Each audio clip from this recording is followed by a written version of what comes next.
Citroën réinvente le monospace version futuriste. On découvre aujourd'hui le concept car Hello.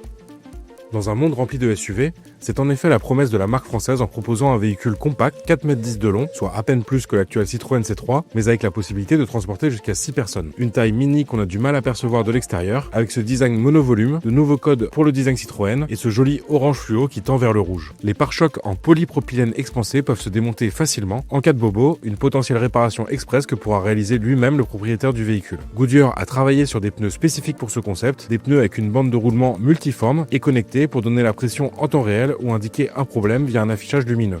L'intérieur vaut aussi le coup d'œil. Les portières se déploient pour laisser place à une très large ouverture latérale, avec, en partie basse, des prises pour charger un appareil électrique et même un compresseur intégré pour gonfler une bouée ou son vélo. De quoi pouvoir aussi entrer avec aisance à bord et d'accéder à un poste de conduite en position centrale avec son tableau de bord XXL sous l'intégralité du pare-brise. Face au conducteur, un volant monobranche, hommage à d'anciens modèles Citroën, comme la DS. Aucun écran tactile à bord, mais seulement 2 joysticks sur ce volant pour accéder aux différents univers proposés en dehors de la conduite. Work, pour travailler et retrouver ses réunions sur l'écran. Play, pour se détendre avec les activités alentours identifiées par Decathlon, partenaire de Citroën sur ce concept car, et Rest pour se détendre dans une ambiance très zen. Pourquoi pas même dormir à bord avec 2 matelas gonflables cachés sous le coffre et qui peuvent se positionner sur la partie arrière. L'intérieur se veut en effet très polyvalent avec les 2 places d'appoint qui sont logées sous la banquette arrière et viennent donc se positionner aux côtés du conducteur pour passer de 4 à 6 places. Revenir à de la voiture compacte et qui offre du volume, ça fait du sens. Nous, on est légitime. On a lancé cette mode avec la Xara Picasso qui offrait de la modularité